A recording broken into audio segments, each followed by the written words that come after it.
All right. Apologize for the problem earlier with tech issues. I hope you guys can see me or hear me now. Everything, if you can hear me and see me, let me know. Just give me a thumbs up or something, or make a comment so I know everything looks good. Yeah, I think you guys can hear me. All right. So thank you so much. Big apology. I probably lost a whole bunch of audience because they might have gone to the other link, and that's totally my fault. Something went wrong with live stream, but I'm here, and this is still my second time doing the live stream. And oh, I see Ahmed, AMD from Car Care Nut. Thank you so much for joining, Ahmed. We're good friends, and we stay in touch. And he's doing a phenomenal job with not just his YouTube, but his new shops. I'm so excited for you, Ahmed.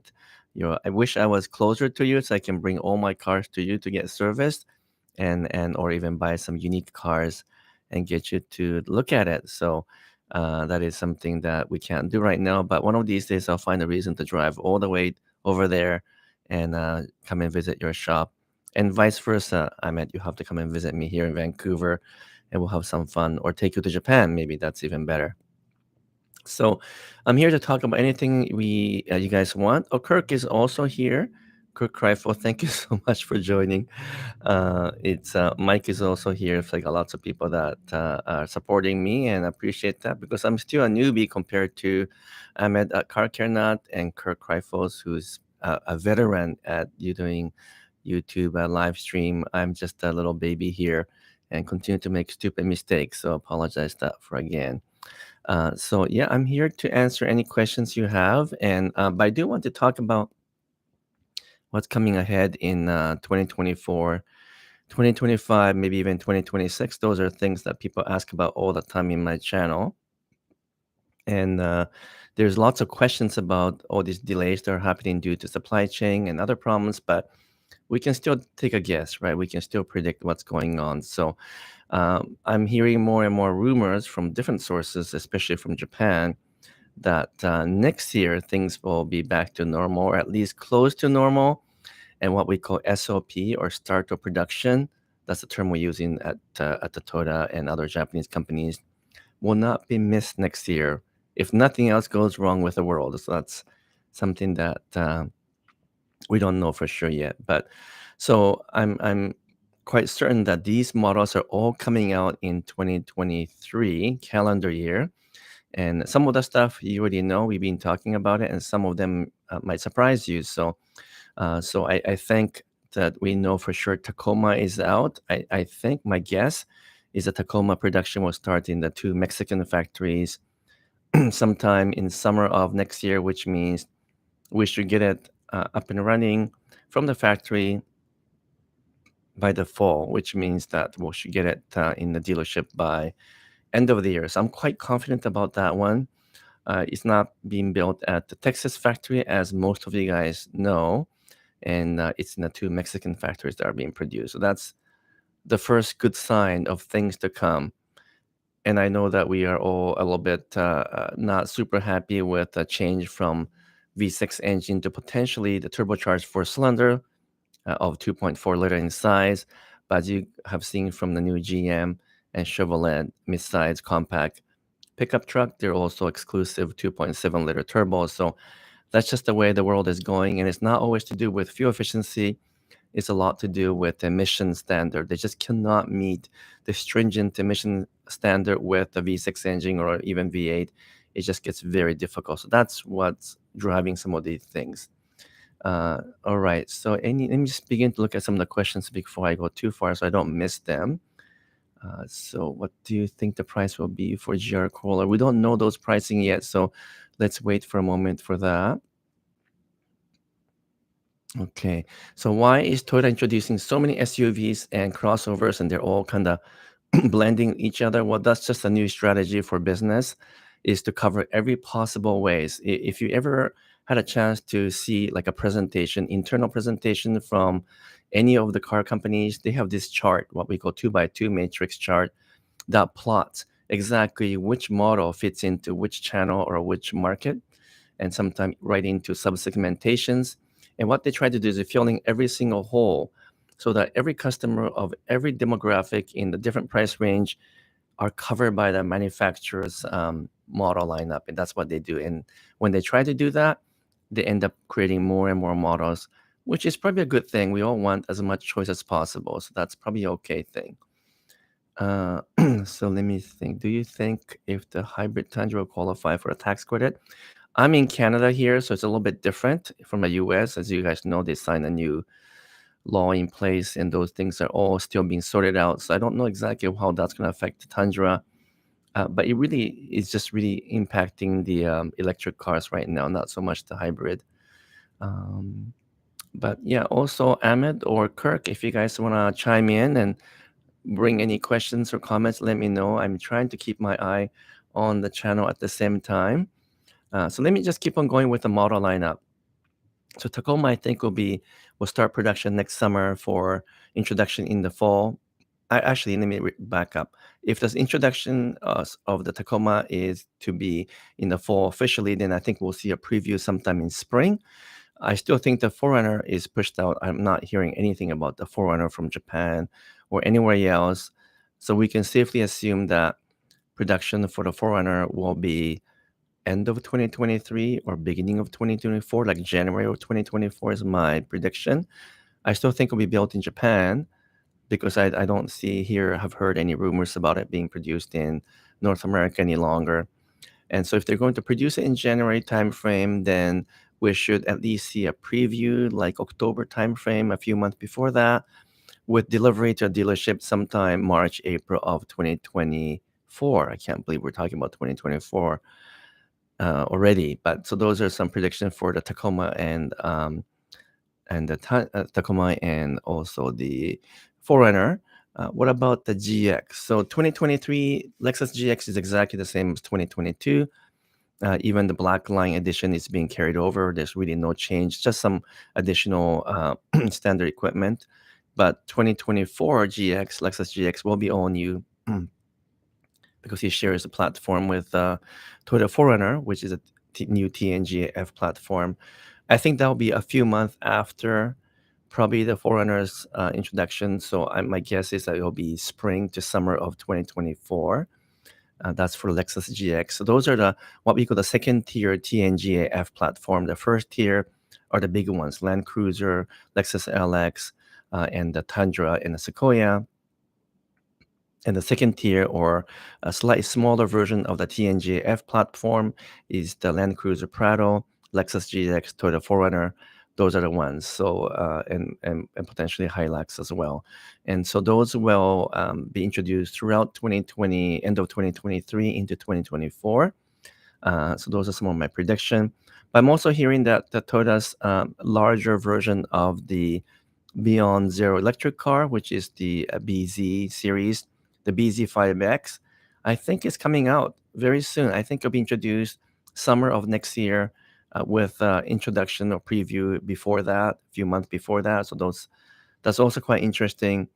And I think it's going to be built in, the rumors I'm hearing that it'll be built in US versus the BZ4X, which is built in the special section of the Moromachi plant in Japan. And so those are some of the stuff. Now let me scroll up here and look at the question because I'm losing my questions here. So where are we now? What kind of price increase for Forerunner 6th Gen? Well, if you saw what happened with the Tundra, in which they raised the price quite a bit, especially for more specialized model like a TRD Pro, we can probably expect, who knows, 6 to 10%, because Forerunner is priced really attractively right now for what it has. So I think that will go up quite a bit. Sequoia, when is it arriving? Well, I've spoken to about 7 dealerships because I have a deposit on the Sequoia and the Sequoia TRD Pro. It doesn't matter which model. And none of them, no one in BC, and as far as I know, no one in the US have actually received the confirmed allocation. The dealers have input and told the Toyota, this is what the customers have paid and these are what customers are waiting for, but no one has been given allocation.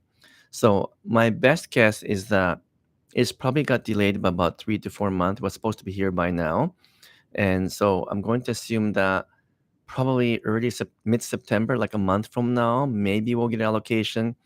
Once we get the allocation, car will arrive about 3 months after that. So the earliest we're going to get is probably November, December, a bit earlier in the US, a little bit later here in Canada. But either way, I'm hearing from multiple dealers that they probably will only get one allocation, maybe two per year for Sequoia. Now, Canadian market is 10% of the US market. So in the US, a bigger dealership might get five or six, but it's substantially smaller in number than Tundra. So that's one big disappointment. And who knows, I might not even get my Sequoia. And in that case, I'll just wait and skip the Sequoia and buy a new 4Runner or a new Lexus GX, if that indeed show up sometime end of 2023. So would I be doing a review on GR86? I just did a review on GR86. It's not on the channel yet, so give me a week or two to get that going. I'm going off to Pebble Beach Concours d'Elegance this weekend, so I'm pretty busy, but I'll try to get that done. The quality of the GR86, just to give you a bit of a heads up, is totally fine. There's nothing wrong with it. I'm not all that happy with the GR86. It's a good price. It's reasonably fun to drive. I think Toyota could have done a better job because, if you just pay a little bit more, you can buy a used Supra, which I think is way better. So I'm not super happy with the GR86. I haven't driven the Subaru version of it, but I think it's not quite there yet. Maybe in the first facelift in a few years, they'll get it right. So I already talked about the Lexus GX. I guess I'm falling behind here with the questions. Mike is asking me about the Heritage Bronco. I have seen the Heritage Bronco. That's cool. Why doesn't Toyota does more unique things? The best they can do is a 40th anniversary 4Runner. I know it's just one of those things. Toyota is very conservative. They try to aim, 80% of the consumers, like an 80-80 rule. So you try to make 80% of people happy, 80% of the time, sort of thing. That's sort of a more of a general business strategy. And that's why they're big. And that's why they can sell almost 10 million cars. But that means they try to avoid doing any specialized vehicles that take up unnecessary time of the engineering and marketing people, and yet it doesn't produce volume. For Toyota, it's definitely volume driven because they are a public company. Thoughts on LX 500, LC 500? Is that right? Am I missing the skip? Hold on, LS 500. Used LS 500. I'm not too crazy about the LS model in general. I think that model is not all that mature even after many years. It's smooth and quiet, but honestly, I prefer the previous version of the LS series. Just because I'm not too crazy about the twin turbo V6 on the LS. It's fine on the Tundra. It feels different in the LS. Okay, question from Kirk. How does Toyota's new Crown lineup not cannibalize the Lexus lineup? Yeah, this is something that Kirk and I have spoken a couple of times. Why is Toyota introducing so many Crown variations? I think you guys have seen that all the variations of Crown. We only get that slightly strange crossover model right now, which is not even a liftback. And then Toyota showcased the SUV version, as well as what they call the estate version, which is like a wagon. It's not really like a wagon, but those two are supposed to come out in 40 different regions. So I think we'll get at least one of them. And then Best Car Magazine Japan is speculating. Actually, they're quite certain, not just speculating, they're quite very sure that the Crown will also come out in the coupe version and potentially convertible version. So those are some additional things. And clearly, from our perspective here in North America, it's going to cannibalize on the Lexus models because they're going to overlap in terms of pricing. But honestly, I really think the Crown was meant for market, not North American market. They're going to bring us the model here just because it's the right thing to do. But Crown is big in Japan and big in some other parts of Asia, and where Lexus is not even sold or it's not selling very well. Lexus number of sales in Japan is minuscule compared to what they sell here in North America. So I think Crown is meant for Asian market, and that's why they're expanding the brand, almost like a sub-brand. And then we just happen to going to get a couple of those models here just because it's, again, the right thing to do in terms of branding. So that's my thoughts. I would love to hear from Kirk as well what you think. Plus, I think we will only get half of what the Crown sub brand will eventually bring to the market, whereas Japan will get all the different models. So that's going to be always the case, right? They get more models than we do. Okay, where are we? Yeah, I know Mike really likes the Crown Estate. I do too. It looks like a bigger version of the Corolla Cross slash Yaris crossover. They all have this cross name attached to it with a black roof, and it has the same styling. I love the Estate too on the Crown. We'll see if it will come here or not. We just don't know. Rumors about 4Runner with a removable roof. I'm not sure about that. I don't think so. I know that 4Runner is moving toward more of a Bronco style. That's my suspicion anyway.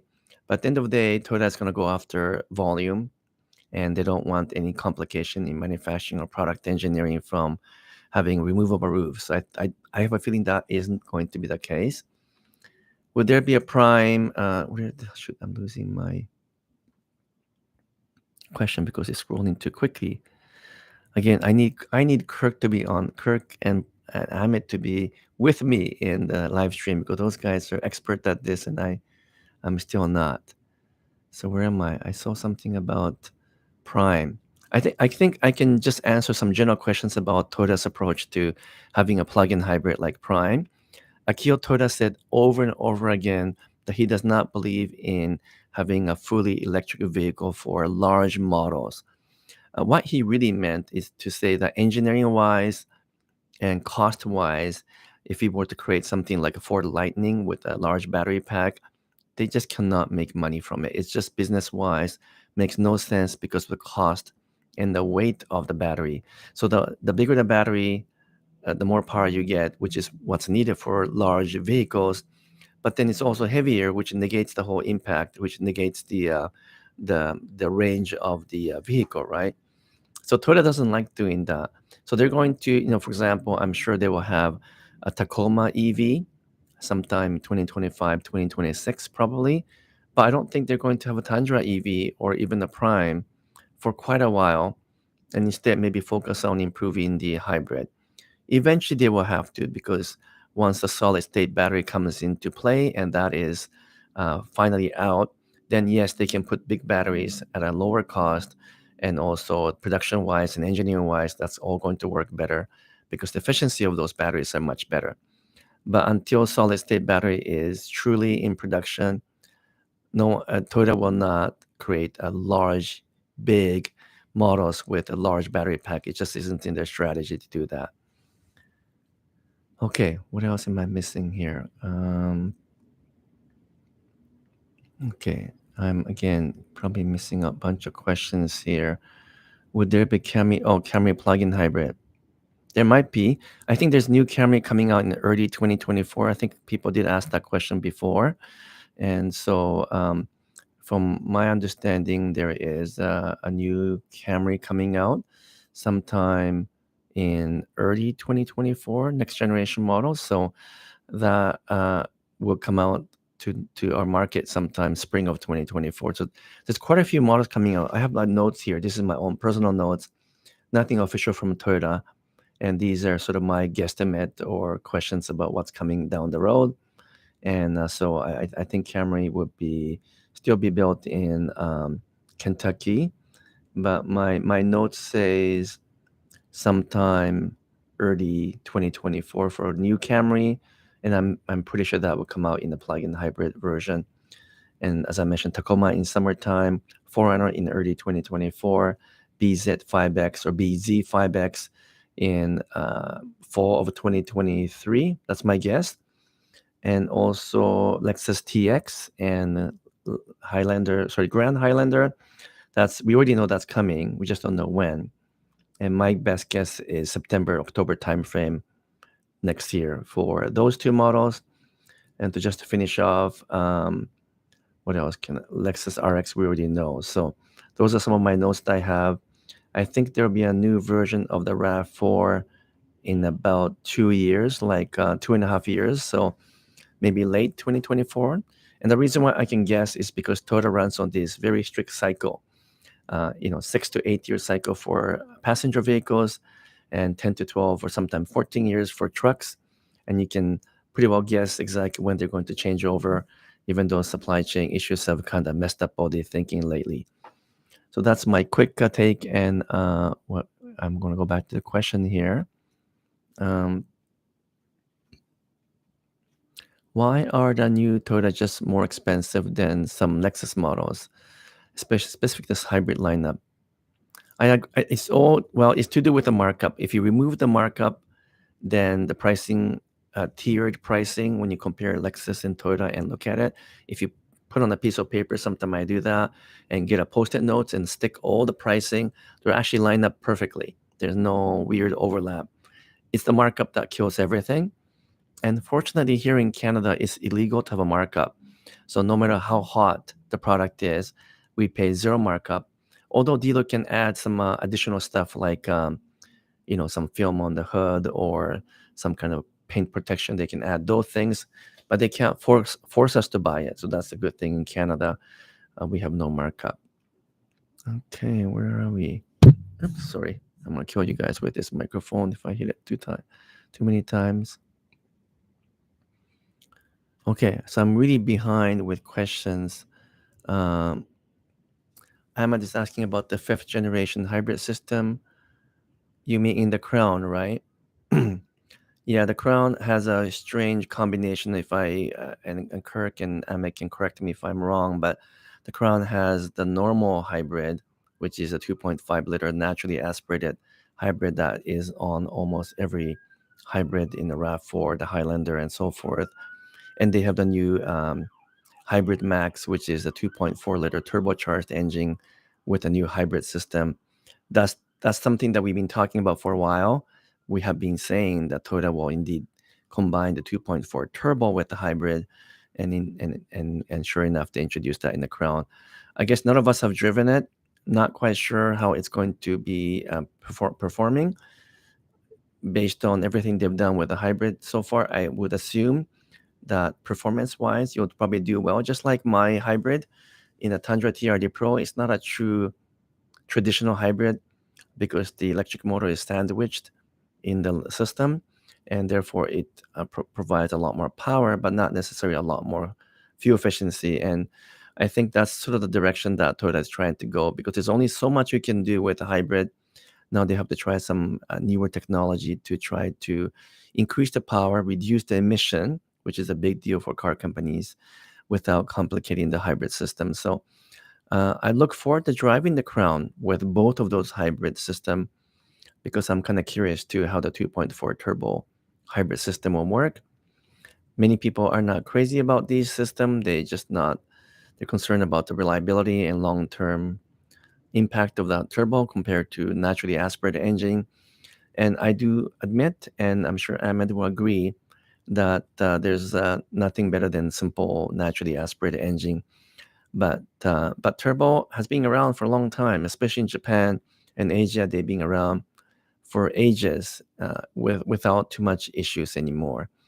Granted, the Tundra turbo issue was a surprise, but no matter what people say, it's not a turbocharger problem. It's a wastegate issue. It's only because the wastegate is attached to turbocharger that we have to replace the whole thing. But in engineering, we will never say that is a turbocharger issue, because that's not true. It's actually oh, I'm losing my curtain at the back. So this is all what you get in live stream. So now you can see my half of my green curtain, but that's okay. It's more fun that way when something goes wrong. So what was I saying? I'm losing my thoughts on my thought, but okay, let me try to go to additional questions here. Any chance next Tacoma will have a larger cab? All I can tell is that, generally speaking, when Toyota introduces new models, they're slightly bigger, as it was the case with Tundra. But because of the crash protection and new safety system, it doesn't mean you get more interior space. So I'm certain the Tacoma will grow in size, I'm certainly hope that the rear legroom and rear spacing will be bigger because it's tight right now. I think you guys remember that I've owned 3 different Tacomas in the last few years, and the rear space is not ideal. So I hope it gets bigger. It should get bigger. Any other news on the Lexus GX and Toyota 4Runner? You know what? No one is hearing anything about the 4Runner because, as you know, it got delayed by 2 years. It was supposed to come out. It was supposed to come out this year sometime. Then nothing. All got pushed out.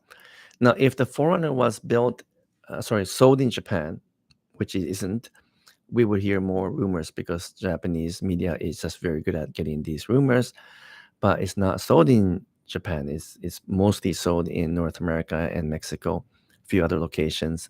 So it's hard to get the information, and no one here is hearing anything about it at all. But Lexus GX, I've heard some rumors from different places that they're radically redesigning it to make it look a lot more rugged, more like a Mercedes G-Wagon or Land Rover Defender. Not necessarily looking like them, but along that line. So I've heard that from multiple sources. So I'm really looking forward to the GX. They're saying it looks amazing for those people who have heard or seen some bits and pieces of the Lexus GX. So that's what I've heard. I think they're both going to be delayed a bit. So I don't think we'll even see a preview or some kind of leaked photo of any kind until probably later in 2023. So it's a good year away, although 1 year is not that long. All right, so what else? FJ Cruiser, I think I did a video on that. It's going to become EV Cruiser or whatever they want to call it. And they're going to therefore become fully electric, which is a bit sad. Would have been nice to have another variations of the 4Runner in the form of FJ Cruiser. I don't think we're going to get that. Oh, Toda Jeff review is also here. So we have the whole gang here. My best buddies on the YouTube channel who's always helping me out, with whom I keep in touch, are on board today. So I appreciate that. You guys are have no idea how much you've helped me over time. And some day, Kirk, Jeff, Ahmed, myself, Mike is a viewer who's constantly in connection with us too. We'll all get together somewhere. I would suggest that you guys all come to visit me in Vancouver. We'll go out for a 3-day fishing retreat on my expense. So you guys can just come and then we'll go out and have some fun and talk about things other than cars for a change. All right. Well, the GR Yaris ever come to the US? No, I don't think so. I'll be really shocked if they would bring that to US because GR Corolla is really the not replacement, but it's sort of a, their answers to GR Corolla for us, GR Yaris for us. But GR Yaris is too small and it won't meet the safety requirements of the US or North American market. And they know they're not going to sell that because it's just such a niche product. But GR Corolla being bigger and more sizable in terms of interior space makes sense for us. But once again, I'm hearing that most dealers are saying they might get 1 or 0 GR Corolla. So, and yes, I do have a deposit on one. I don't think I'm going to be able to get one. That's going to be a tough one. So, yeah, I think some of you guys are going to Utah, right, for GR Corolla launch. So Canadian media have a different invitation, different market and launch from the US. So we're often not in the US list. It's a little bit unfortunate for that. But that's okay because I'm going to Japan in the fall. That's the best. Even though they're closed for visitors right now and likely will remain closed for the visitors, fortunately, I have business over there. So I'm able to go on the business visa. And once the border opens up, why don't I just take Ahmed from Car Care Nut and Kirk Rifles and Jeff from Toyota Jeff, and we all go to Japan together. Let's do that. So hopefully that is one way that we can get together. All right. So where am I? Have I missed any questions that has passed and gone? Where are we now? Are all Lexus built in Japan? No, but there's a constant shifting of the models of where the Lexus are built. Originally, it was all built in Japan, in their Kyushu plant and Tahara plant, And then the first Lexus was built in Cambridge, Ontario.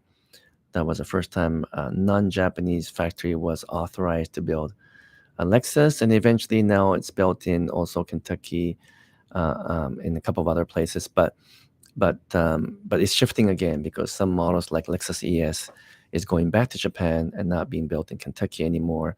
Kirk is a really good expert with Lexus stuff. But in Japan, I can tell you about Japan stuff, which is sort of my area of expertise. Lexus is built mostly in Tahara factory, which is a very specialized factory, but it's an old factory. It's not like, don't imagine this beautiful, amazing, shiny factory. It's not. Tahara factory is an older, smaller, dare I even say, a little bit of a dirty factory. I mean, in a sense that it's old and looking like more like a shed, to be honest. But they build some of the best cars there because of the fact that the most experienced technicians and production workers and engineers are at Tara factory. And so almost every Lexus is produced over there. That's, including the IS 500 that I sold recently, but also the Lexus GX, along with the Land Cruiser Prado. The 4Runner is built over there too, and RSC is built there. But Lexus LC is built in Motomachi factory. And Motomachi factory is what we call the mother factory, what we call the parent factory that actually serves other factories in the world because it's a training ground for many factories within Toyota family. And also the Motomachi factory is not a single factory. It's like a multifaceted a factory inside a factory. There's a whole bunch of factories inside that one huge operation. So it's like one big city of factories. And inside there is a higher production plant, like normal factory, but they also have a very specialized Takumi factory for cars like Lexus LC, and also the GR Yaris are built over there as well. And the Beyond Zero factory is also in Motomachi BZ4X. So that's the Motomachi factory. But Lexus is also built in Kyushu factory, which is southern tip of Japan, quite a way away from anything else. There's a factory there. They used to produce a Lexus IS there. That's not the case. But they do produce the UX. The Lexus UX, I think, is built in Kyushu.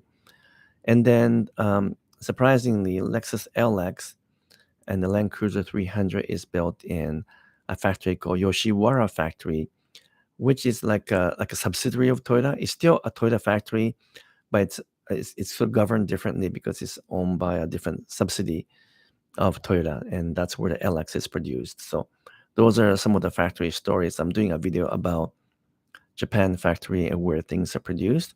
I've been to almost all of the factories in Japan except for a couple. So hopefully in the fall or later on, I can take some people there. I think Kirk is dying to go to Japan with me, I think, right? All right. I think you guys can all be doing collaborate. My live stream is becoming like a collaboration channel for all the YouTubers that love Toyota stuff, I think. So you guys it's kind of fun to watch you guys this chat. Okay, what am I missing? There's a whole bunch of questions I probably missed. What kind of gas mileage am I experiencing with the Tundra TRD Pro? I'm actually waiting to summarize that because the first, few hundred or even the 500 miles or so is not going to produce the normal fuel efficiency. And so I'm letting it run through first 1,000 miles or so, and then I'll do a proper measurement and I'll let you know how it is. It's clearly better than the V8, but maybe not as good as most people think. What would I choose, the new Honda Civic Type R or the GR Corolla? It's a good question. Since we haven't driven either one of them in terms of the new models, I'll probably get in trouble in this channel, but I'm going to probably say the Civic Type R will be more fun than the GR Corolla, just based on the engineering of how the GR Corolla was produced. Because GR Yaris is different. GR Yaris is like a hybrid of a whole bunch of different cars put together. It's not even a Yaris, right? The whole rear end actually came from Corolla. Whereas GR Corolla is based on the Corolla with heavy modification throughout, and of course with a beautiful engine. But traditionally speaking, all of the Toyota sports cars, their steering feel and kind of road feel is not quite there. I don't think that. I mean, it's not their strength, and Toyota doesn't even want to make these cars too sporty because then it cuts off from the mainstream buyers. So I have a feeling the GR Corolla will be a little bit softer and a little bit more mainstream than the hardcore Civic Type R. And so for me, who really enjoys good handling and good feel on the road, I'm going to have to say I would probably prefer the Civic Type R if I were to own one. But because I'll get in trouble if I did that instead of buying a GR Corolla, so therefore I will still buy the GR Corolla if I can actually get one. Okay, what about the Grand Highlander? I know we haven't heard much other than few things that I can confirm in terms of my own prediction, which is that it will be built in Princeton, Indiana factory. I think it'll be July, August timeframe when the production will start. That's my guess. And Grand Highlander will be produced side by side with the Lexus TX. It's going to be a stretched version of the Highlander platform, probably another foot longer. I'm going to assume that the front grille will change. And my prediction is that the Grand Highlander will only have a hybrid engine, just like Sequoia compared to Tundra or Crown. I think the higher end models, Toyota is equipping them with only hybrid. So that's my suspicion. Mike is asking if I'm allowed to shoot videos inside Toyota factories. No, that the short answer is no. Sometimes I'm able to make special requests and they would let me do that. I've done that a couple of times, but right now it's just super sensitive about anything with camera inside factories or really inside any buildings within Toyota. So I doubt that would happen. I'll make a special request if I'm able to go in September and see if they'll let me film there. But I'm pretty sure they're going to say no. I've got lots of good friends in Japan that live in the area, and many of them work for Toyota. But no one can film anything in Japan, so that would be unfortunate. Okay, what else are you having?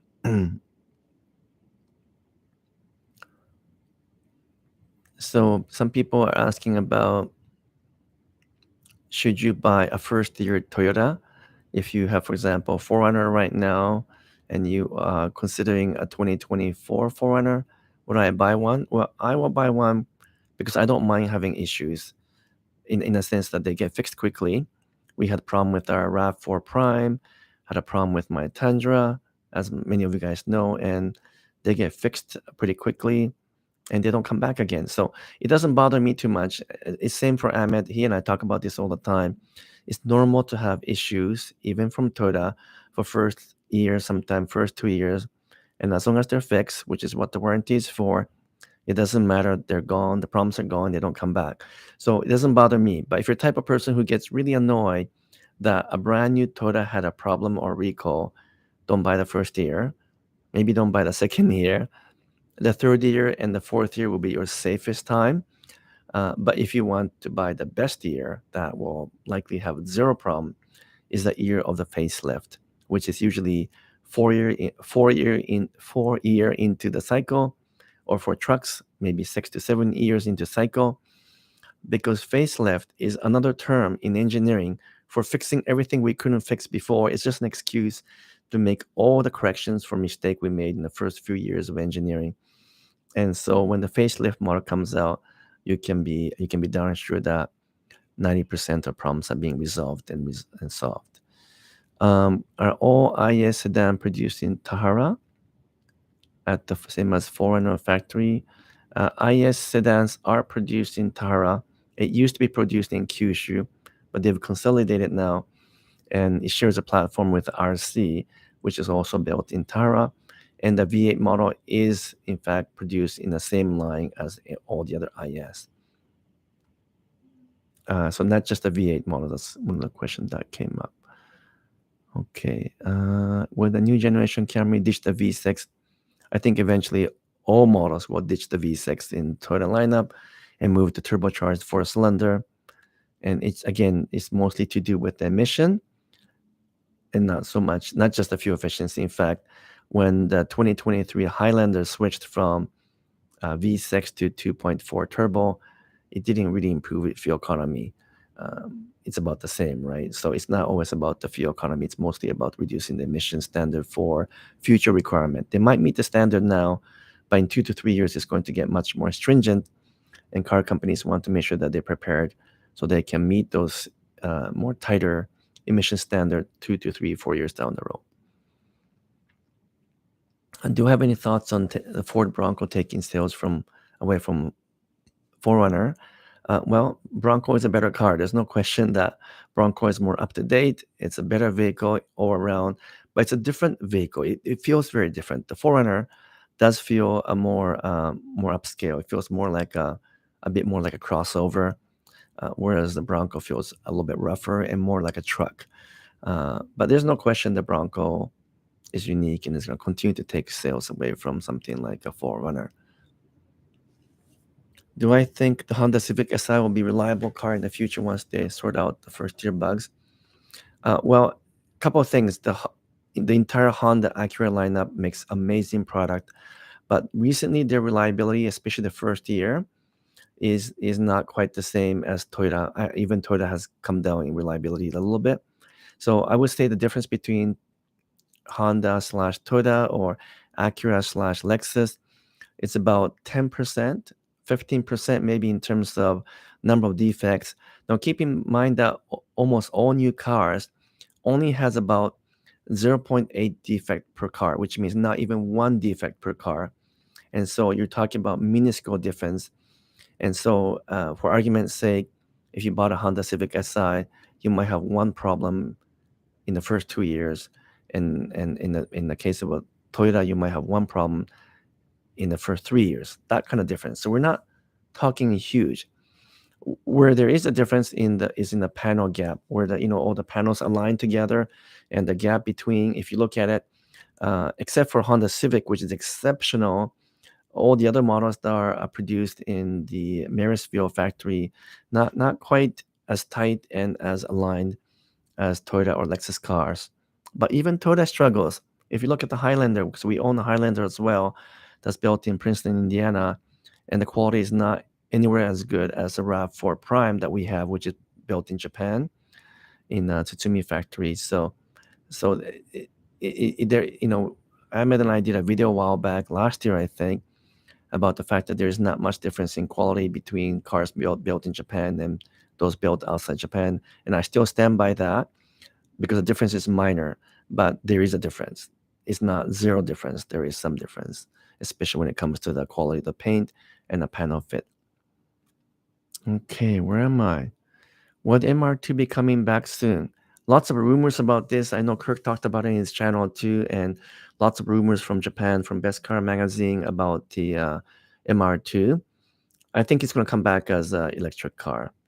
Not quite sure if they will keep that name, but my suspicion is that 2026, 2027, you'll come back as a fully electric car. Hopefully they'll keep that name because I love that name. Okay. People asking about the 4Runner, the 4-liter V6 engine in the 4Runner, which I do own. I own a 2021. It's reliable, proven, but it's not a very good engine in terms of performance. It's slow, it's noisy, it feels like it does feel like a truck engine, which is why they still kept that engine for Land Cruiser 300 series in Japan, and a number of other models. They kept that engine as an available engine, but it's not a fun engine. It's not very powerful. It's just very reliable, bulletproof, all that stuff. And so when the 4Runner moves to likely a 2.4 turbo or 2.4 turbo hybrid, the performance will improve dramatically, for sure. I don't think the 4-liter engine is a good performing engine. It's just reliable. Okay, Prius. Oh, that's a good question. Yeah, there's some rumors from Japan about the Toyota Prius, and I think beginning of 2024. No, let me rephrase it. End of 2023. Maybe Kirk knows something I might not know, but if I remember correctly, the new Prius should be out end of 2023, which means we'll probably see plenty of sneak photos earlier. We've already seen rendering from Best Car Magazine on the new Prius. Looks great.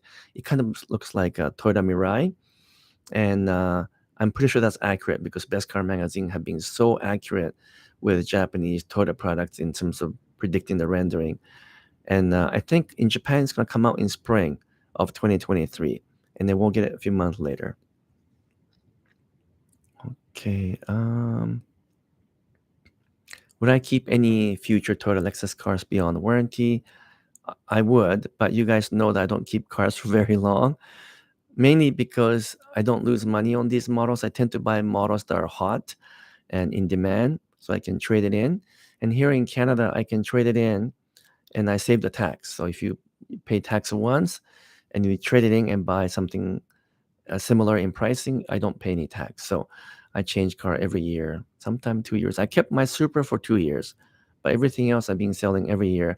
I only kept the Lexus IS 500 for 5 months. I haven't announced what I bought. I have purchased it now. I'll announce very soon, but it's a bit of a surprise because it's not a Toyota or Lexus that replaced the IS 500.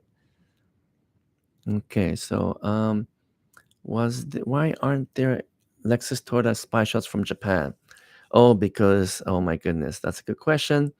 But Toyota has a huge proving ground and research center in Japan.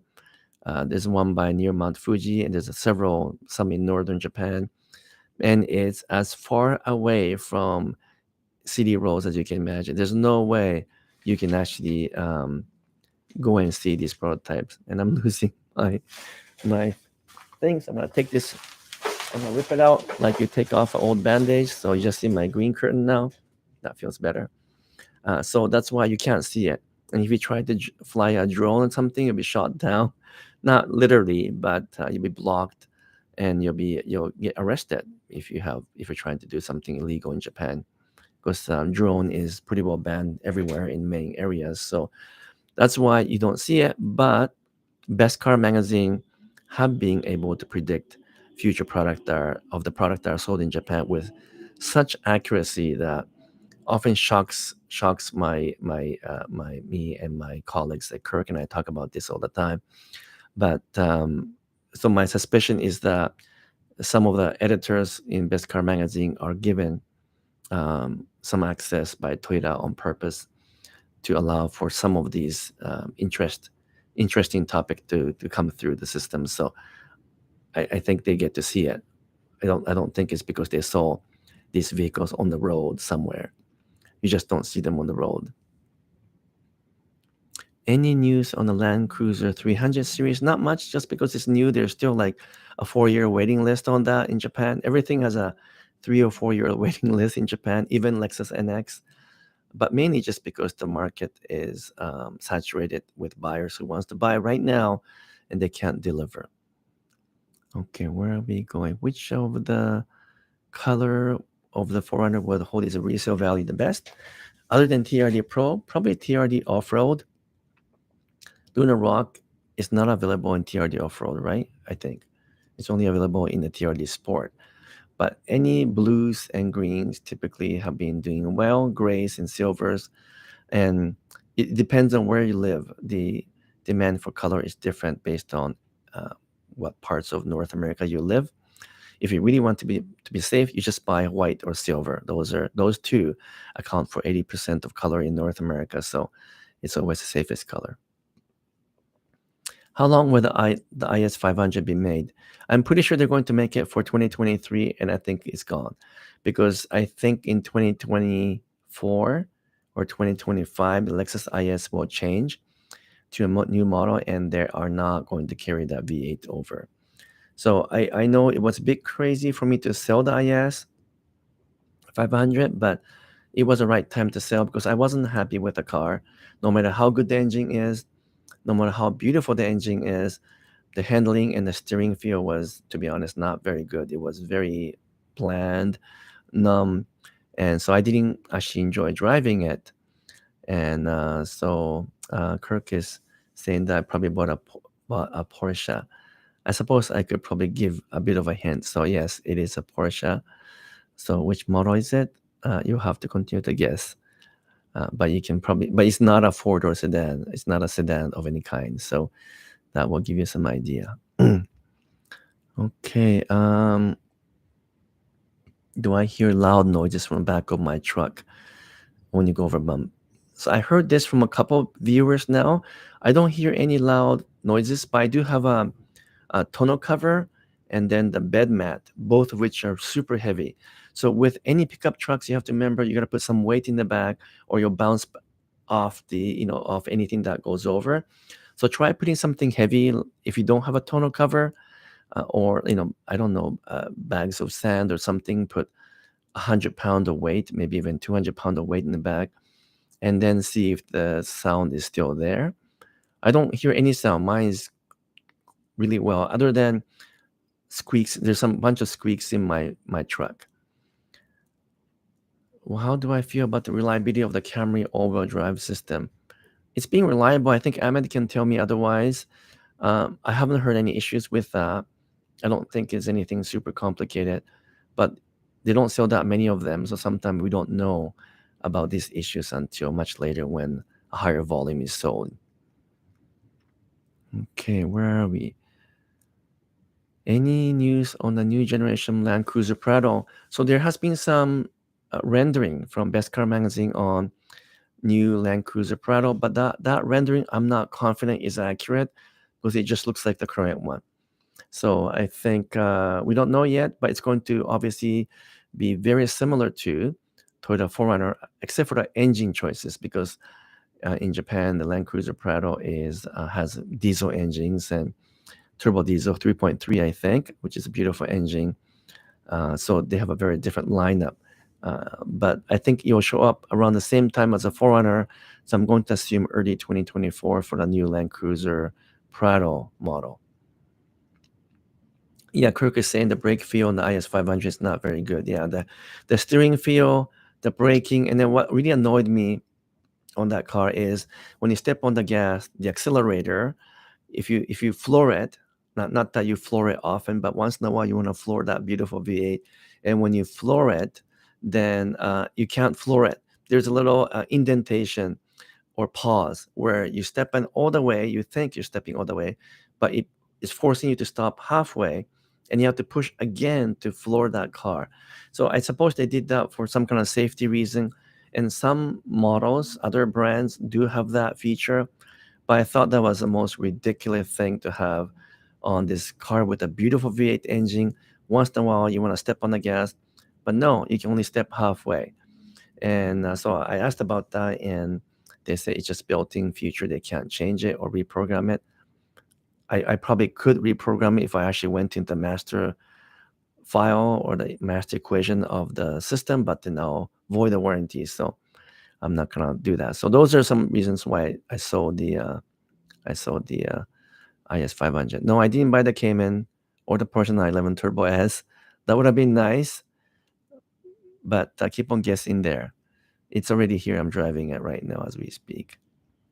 Okay. What else? When the 4Runner hybrid is finally introduced, which trim level do you predict will be available? Well, you can guess that based on what happened with Tundra, right? They kept most of the models, the names, I mean, except they added the capstone. I have a feeling that I don't think there will be a 4Runner capstone. You never know. So that means they'll keep the TRD Off-Road, the TRD Sport, TRD Pro, obviously, and the SR5 and SR. So I think the trim models will stay the same. We'll have to wait and see if there will be, and the Limited, that's the one I own.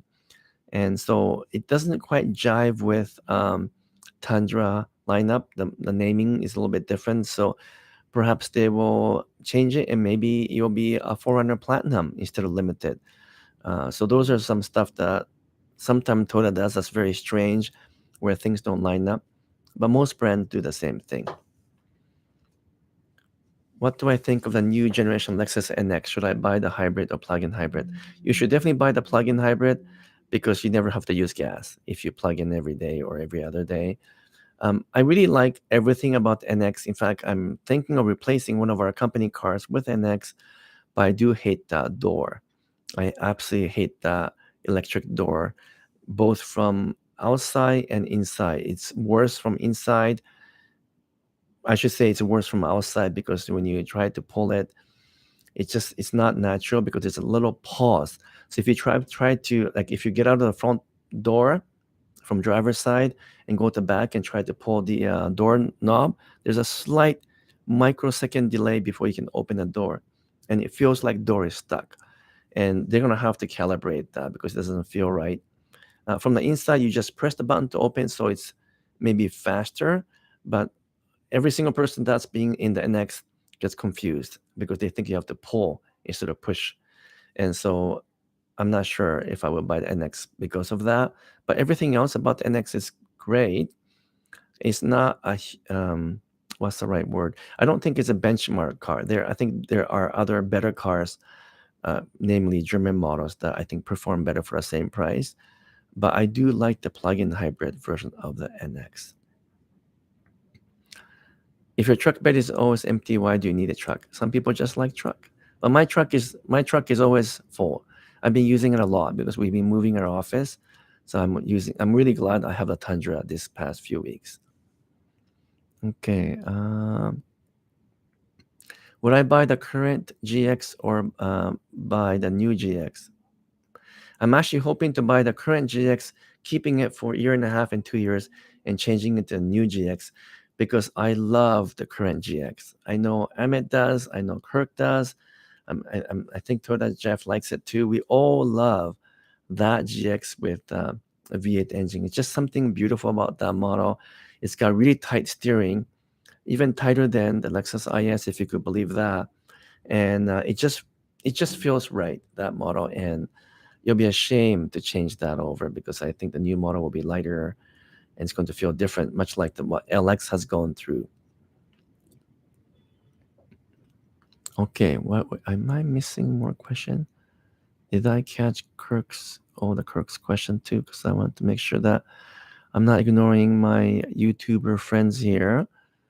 Let me think. I'm almost caught up with question.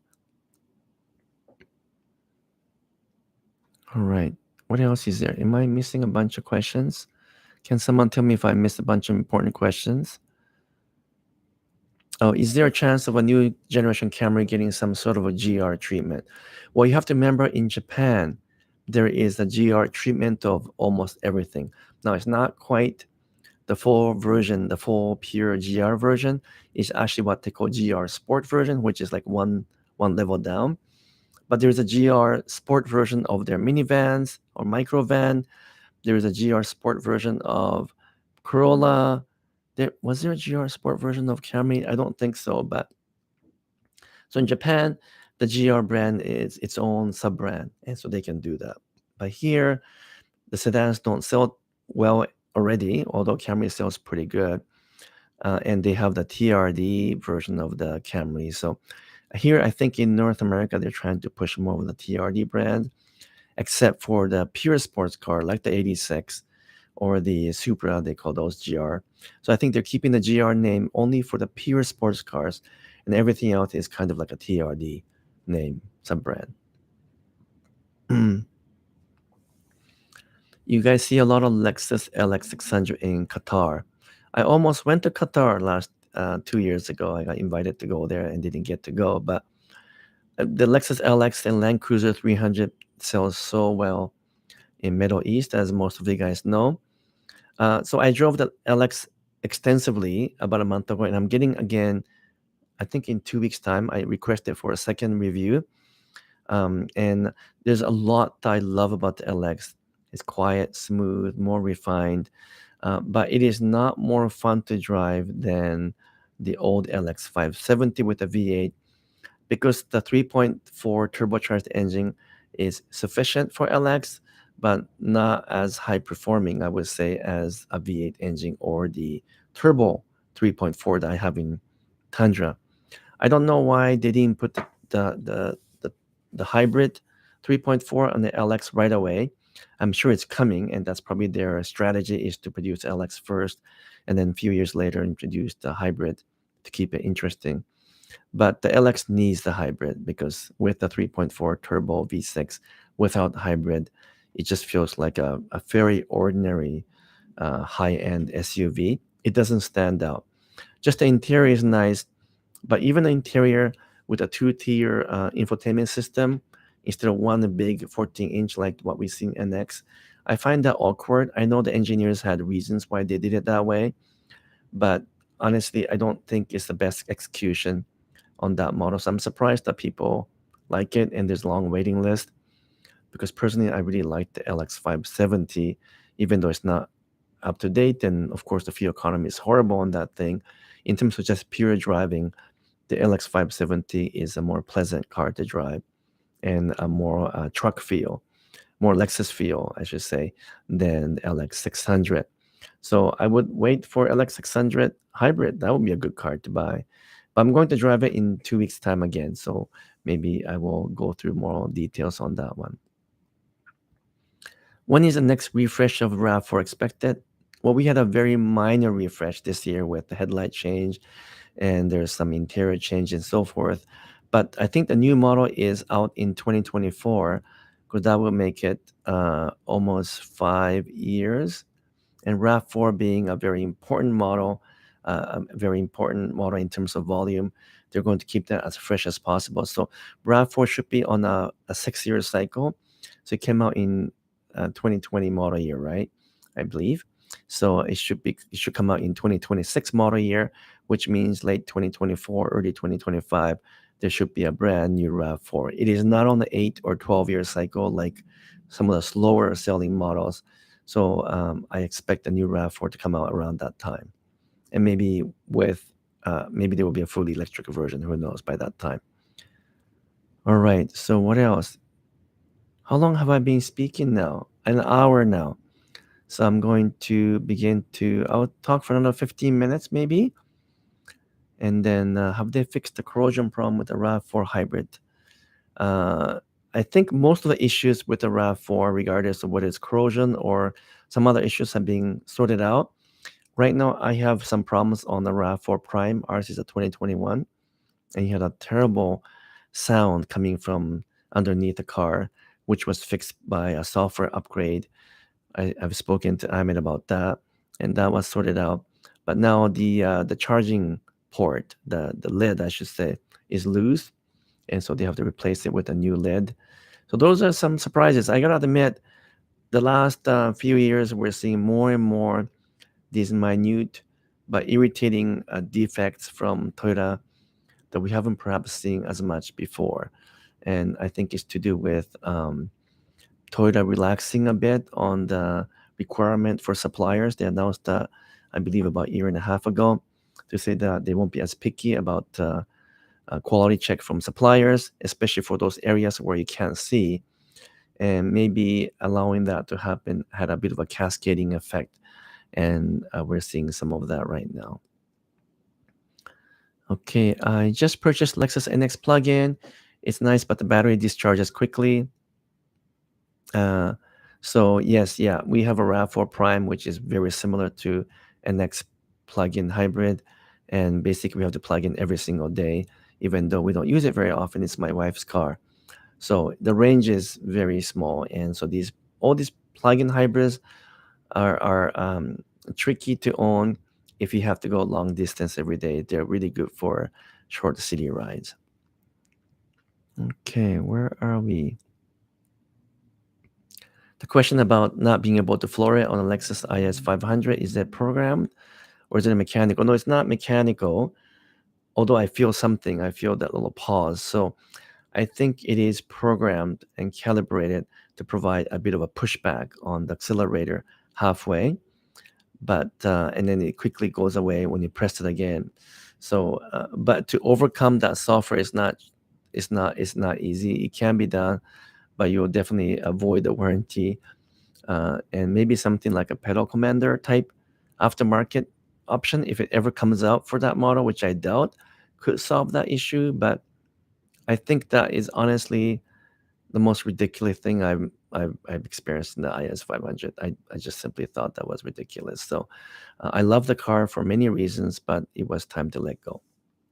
I guess I can tell you guys what I bought by now. I'm holding it. I've been holding now. So I did buy the Porsche Macan GTS, and and when I saw the Lexus IS 500, I ordered it. So it's exactly what I want. and it's not super fully equipped, because in the Porsche the price can go crazy if you add all kinds of options. So mine is kind of mid-level in terms of options, but it already had good features on it. It's chalk in color, which is that kind of a light gray, so beautiful color, and black interior. So it's not a 911 turbo. Would have been nice to do that, but I love the Porsche Macan GTS. This is my third Macan GTS. I just didn't talk about it because I had them before my YouTube channel, and we purchased a couple of other Macan S.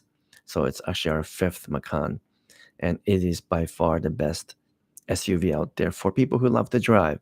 It drives like no other SUVs.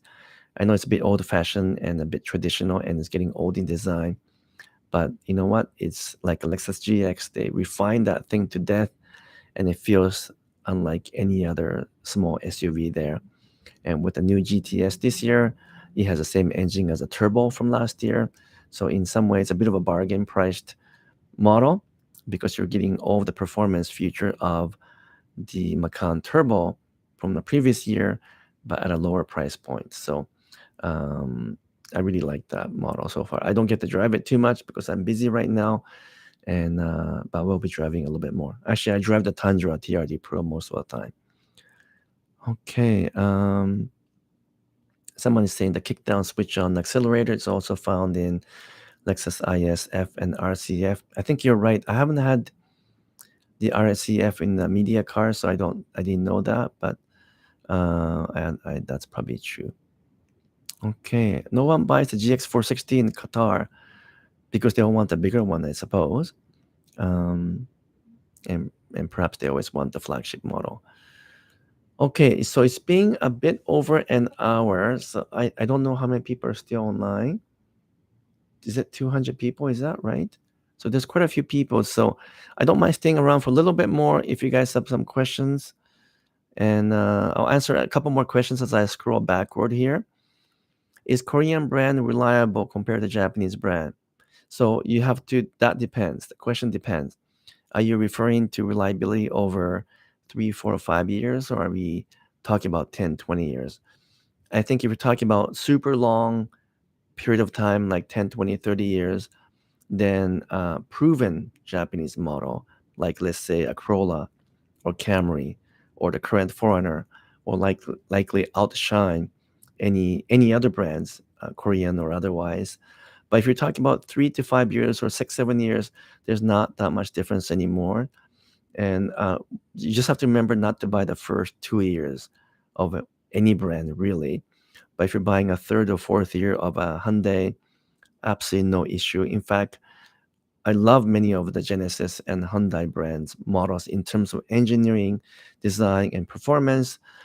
You know what? They're better than Toyotas. There's no question. I just finished driving a Hyundai Elantra N, and I'm telling you, that is like as close as you can get to having a small Porsche-like sports sedan than any other models I've driven, and I really doubt that GR Corolla will be that good. Even though the Elantra N is not at the top of the performance model like Civic Type R, um, I just love driving. The handling, the steering feel, first rate, and almost as perfect as you can get. So maybe the Korean brands aren't quite as reliable yet compared to Toyota, but they're pretty close these days. And certainly in terms of engineering, design, and performance, I think actually Toyota and even Honda needs to learn from them, because they're just going full stream with design and engineering, and they do a really good job. All the Genesis models are amazing. When can you order the current Lexus GX? You can order one now. At least here in Canada, you can actually place a deposit and order one, even if the allocation is not released yet. So you can actually order anytime. It's just that you might not get it for a while. And I don't know, you guys will probably get upset, but I'm very tempted to trade in the Tundra TRD Pro for Lexus GX if the Sequoia doesn't show up anytime soon, because I would actually prefer to drive the Lexus GX versus the Tundra or Sequoia in terms of everyday drive, because I don't have to have a truck every day. Okay, so now I think I need to begin to wrap up here as I'm getting more spam stuff that people can hopefully get rid of. So I think maybe there's still 220 people on board. So I really apologize for one, having some technical issues in the beginning, and two, with my screen and the back falling off and everything. But this is what's so beautiful about live stream. You get to see real me in person, and everything that goes wrong can go wrong as well. And I talked about a lot. There's more stuff to talk about.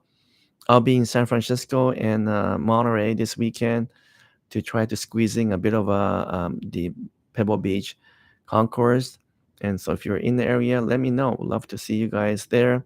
Then I'll be back early next week, and then hopefully in 2 weeks' time I can do more live stream.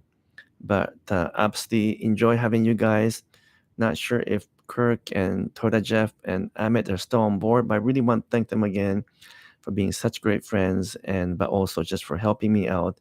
Without them, I wouldn't be here. I wouldn't be here in this position where I am. So really appreciate you guys. I hope I didn't miss anyone else. Mike also from as a viewer, but he's always chiming in. And actually, Mike from Right Lang Hog is the one who put me together with Ahmed from Car Care Nuts. So I appreciate all of you guys for being here and being with me. I'm still new at this, and I wouldn't be here if it wasn't for you guys. And I absolutely love talking about cars. So thank you so much for that. I'm going to sign off for now and look forward to seeing you guys again very soon. And hopefully you guys will have a great week, and we'll catch you very soon. Thanks again, guys. We'll see you very soon. Thank you so much.